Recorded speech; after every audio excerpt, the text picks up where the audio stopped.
दृष्टि आईएएस के audio article programme में आपका स्वागत है। आज का हमारा आर्टिकल भारतीय इतिहास के महत्वपूर्ण भाग भारतीय मूर्तिकला से संबंधित है। संघ लोक सेवा आयोग की सिविल सेवा प्रारंभिक और मुख्य दोनों परीक्षाओं में इस भाग से प्रश्न पूछे जाते रहे हैं। ऐसे में यह आर्टिकल आपके उत्तर लेखन की गुणवत्ता बढ़ाने में सहायता करेगा। यह ऑडियो आर्टिकल सामान्य अध्ययन प्रश्न पत्र 1 के कला एवं संस्कृति खंड से जुड़ा है। तो आइए लेख की शुरुआत करते हैं, जिसका टाइटल है भारतीय मूर्तिकला सैंधव काल से गुप्त काल तक।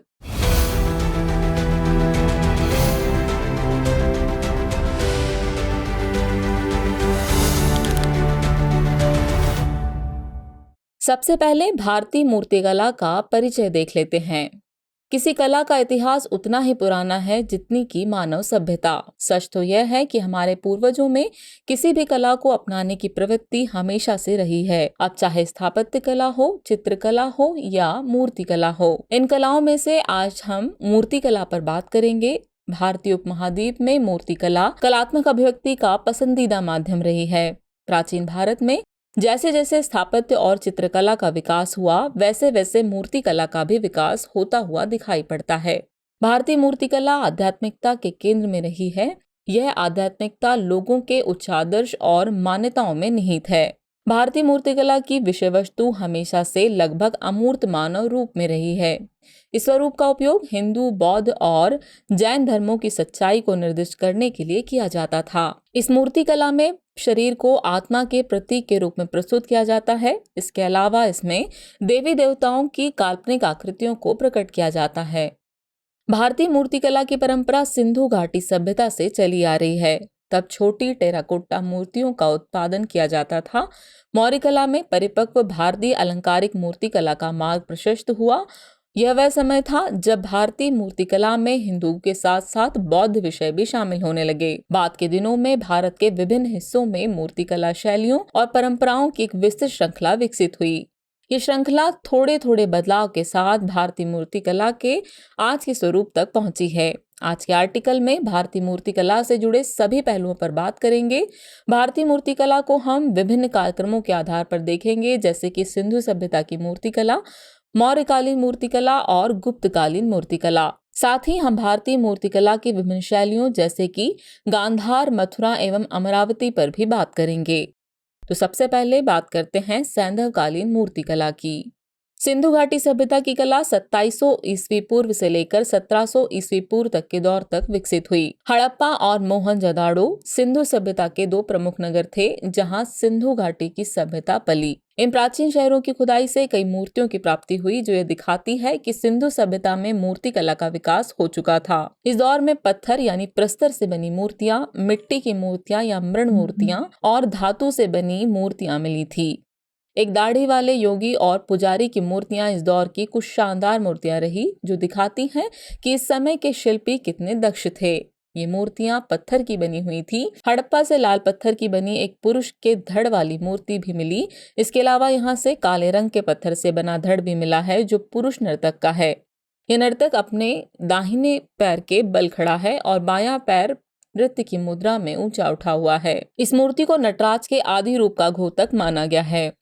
मिट्टी की मूर्तियां लाल मिट्टी और कांचली मिट्टी से बनाई जाती थी। यहाँ से प्राप्त मृण मूर्तियों के मुख प्रफुल्लित और भयानक दिखाई गए हैं। इन मृण मूर्तियों में से एक मातृ देवी की मूर्ति भी मिली है। मातृ देवी को लोग उर्वरता की देवी के रूप में पूजते थे। धातु मूर्तियों में मोहनजोदाड़ो से तांबे से बनी 2 तवंगी और कांच की नर्तकी प्राप्त हुई है। नर्तकी के हाथ लंबे और पैर अनुपात रहित हैं। इस मूर्ति का दाहिना हाथ कमर पर टिका है, जबकि बायां हाथ लटकते हुए दर्शाया गया है। इसके बाएं हाथ में संभवतः हड्डी या हाथी दांत से बनी अनेक चूड़ियां हैं, जिनमें से कुछ इसके दाहिने हाथ में भी है। वहीं बायां पैर ताल देने की मुद्रा में है। मूर्ति को मच्छिष्ट तकनीकी से इस प्रकार बनाया गया है कि इसमें लय गति का अद्भुत समावेश दिखाई पड़ता है। अब रुक करते हैं मौर्यकालीन मूर्तिकला पर। मौर्यकालीन मूर्तिकला को बौद्ध मूर्तिकला के रूप में भी जाना जाता है। भारत में इस समय पाई गई प्राचीनतम ऐतिहासिक मूर्तियां 4वीं-3वीं शताब्दी ईसा पूर्व की हैं। इसकी सुस्पष्ट शैली में अखमानी, फारस जैसी विदेशी तत्व भी लिए गए हैं। इस काल की मूर्तियों की सबसे बड़ी खासियत इनमें उपयोग किया गया एक चमकदार पॉलिश है। इस दौर की अधिकांश कला का श्रेय सम्राट अशोक को जाता है। अशोक ने बलुआ पत्थर के 30 से 40 फीट ऊंचे स्तंभ खड़े करवाए। इनमें सारनाथ में पाया गया अशोक स्तंभ सबसे असाधारण है। इस स्तंभ के शीर्ष पर 4 दहाड़ते हुए सिंहों को 4 प्रमुख दिशाओं की ओर मुंह किए हुए दिखाया गया है। गोल आकार के शीर्ष फलक को 4 धर्म चक्रों से अलंकृत किया गया है, जिनके बीच में बारी बारी से 4 पशुओं को अत्यंत कुशलता से उत्कीर्ण किया गया है। इस स्तंभ पर 4 पशुगज यानी हाथी, वृषभ यानी बैल, सिंह यानी शेर और अश्व यानी घोड़ा बने हुए हैं, जो क्रमशः 4 दिशाओं पूर्व, पश्चिम, उत्तर और दक्षिण के प्रतीक के रूप में थे। इस स्तंभ का एकाश्मिक शीर्ष आज भारत सरकार का राष्ट्रीय प्रतीक है। देवी देवता, यक्ष यक्षिणी जैसे मानव प्रतिमा बनाने की कला मौर्यकालीन मूर्ति कला के उत्कृष्ट उदाहरण हैं। इसके अलावा यक्ष प्रतिमाएं मौर्यकालीन मूर्ति कला का शानदार नमूना हैं। ये प्रतिमाएं मथुरा, ओडिशा, वाराणसी से विदिशा और पाटलिपुत्र के शूपरीक तक विस्तृत क्षेत्रों से मिली हैं। ये विशाल आदमकद मूर्तियां चतुर्मुख दर्शन के आधार पर पत्थर को चारों ओर से काटकर बनाई जाती थी। इनके वस्त्रों में सर पर पगड़ी, कंधों और भुजाओं पर उत्तरीय, कमर पर कटिबंध और घुटनों के नीचे तक धोती है। इनके आभूषणों में कानों में भारी कुंडल, गले में भारी कंठा और तिकोना हार, हाथ में भुजबंद और कंगन है। मौर्यकालीन चमकदार पॉलिश वाली और दीदारगंज से प्राप्त हुए बलुए पत्थर की आदमकद चामर धारणी यक्षी प्रतिमा बाकी सभी यक्षी प्रतिमाओं में सुंदर, सजीव और नारी सौंदर्य का उत्कृष्ट रूप प्रस्तुत करती हैं। मौर्यकालीन यक्ष मूर्तियां तत्कालीन यक्ष पूजा की परंपरा पर प्रकाश डालती हैं और उस युग के लोक धर्म को उजागर करती हैं। इसके अलावा लोहानीपुर से प्राप्त एक मनोरम पुरुष धड़ प्रतिमा मौर्य कला का एक और प्रभावकारी उदाहरण है। माना जाता है कि आकृति संभवतः किसी जैन तीर्थंकर अथवा दिगंबर संप्रदाय के किसी उद्धारक की रही होंगी। मौर्य शासन के पतन के बाद शुंगों का शासनकाल आरंभ हुआ। इस युग में कलाकृतियां राजकीय सहयोग की अपेक्षा जनसामान्य के योगदान से निर्मित हुई, जिसमें कथानकों का वर्णनात्मक रूपांकन था। साथ ही स्वतंत्र मूर्तियों का भी निर्माण हुआ था। रामानाथ मिश्र ने यूं ही नहीं कहा था कि मौर्य युग के बाद कला का क्लासिकल युग शुरू होता है।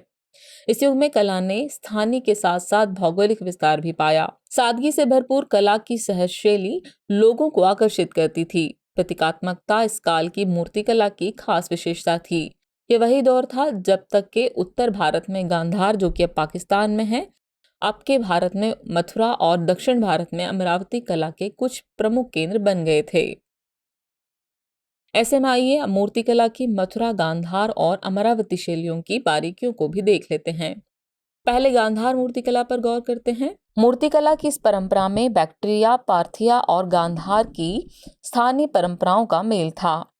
इस शैली में पाई गई बुद्ध प्रतिमाओं में ईरानी, यूनानी और भारतीय संस्कृतियों का मिश्रण भी देखा जा सकता है। ये शैली कनिष्क प्रथम के समय में जन्मी, जिसके कुछ प्रमुख केंद्र तक्षशिला, कपिशा, पुष्पकलावती, बामियान, बेग्राम आदि रहे।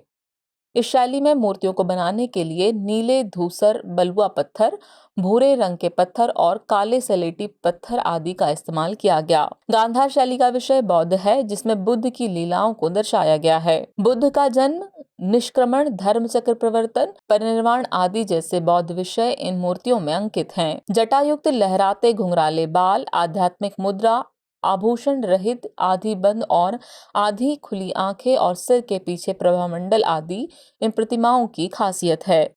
ध्यानस्थ बुद्ध और बोधिसत्व गांधार शैली में निर्मित कुछ प्रमुख मूर्तियां हैं। आदमकद से भी 20 गुना अधिक ऊंची बामियान बुद्ध की प्रतिमा गांधार शैली का सबसे खास उदाहरण है। इसमें कोई दो राय नहीं है कि भारत में मूर्तिकला की कई लोक शैलियां विकसित थीं। इन्हीं में से भरहूत और सांची की शैलियां कुषाण काल से मिलकर एक हो जाती हैं, जो मूर्तिकला के इतिहास में मथुरा शैली का निर्माण करती है। मथुरा कला में भी विभिन्न संस्कृतियों का मेल दिखाई देता है। इनमें भारतीय कला की धार्मिकता, ईरानी कला का बाह्य सौंदर्य और यूनानी कला का मानवीय शरीर का समानुपातिक आकर्षण का मेल स्पष्टतः दिखाई देता है। कुछ मूर्तियों में गांधार कला का प्रभाव भी देखने को मिलता है। मथुरा शैली के कुछ प्रमुख केंद्र मथुरा, तक्षशिला, अहिच्छत्र, श्रावस्ती, वाराणसी, कौशाम्बी आदि रहे। इसके अलावा मथुरा कला की स्थानीय परंपरा ने बहुत ही प्रसिद्धि पाली थी। इसका विस्तार उत्तर भारत के अन्य भागों तक भी फैल गया था। इसका सबसे बढ़िया उदाहरण पंजाब के संघोल में पाई गई स्तूप की मूर्तियां हैं। इस शैली में मूर्तियों को बनाने में चित्तीदार लाल बलुआ पत्थर का उपयोग किया जाता था। मथुरा में बुद्ध की प्रतिमाएं आरंभिक यक्ष मूर्तियों जैसी बनी हैं। इस शैली में मिली बुद्ध की मूर्तियों की कुछ खास विशेषताएं थी, जैसे कि प्रसन्नचित चेहरा, तंग कपड़ा, हष्ट पुष्ट शरीर, बाल मुंडित सर, पद्मासन मुद्रा और प्रभामंडल आदि। मथुरा शैली में बुद्ध को आसन यानी बैठे हुए और स्थानक यानी खड़े हुए दोनों ही मुद्राओं में दिखाया गया है। मथुरा में आरंभिक जैन तीर्थंकरों, सम्राटों जैसे कि कनिष्क की बिना सिर वाली मूर्तियां और चित्र भी पाए गए। इसके अलावा यहाँ कई वैष्णव और शैव प्रतिमाएं भी मिली। गौरतलब है कि विष्णु और शिव की प्रतिमाएं उनके आयुधों मतलब कि चक्र और त्रिशूल के साथ मिली हैं।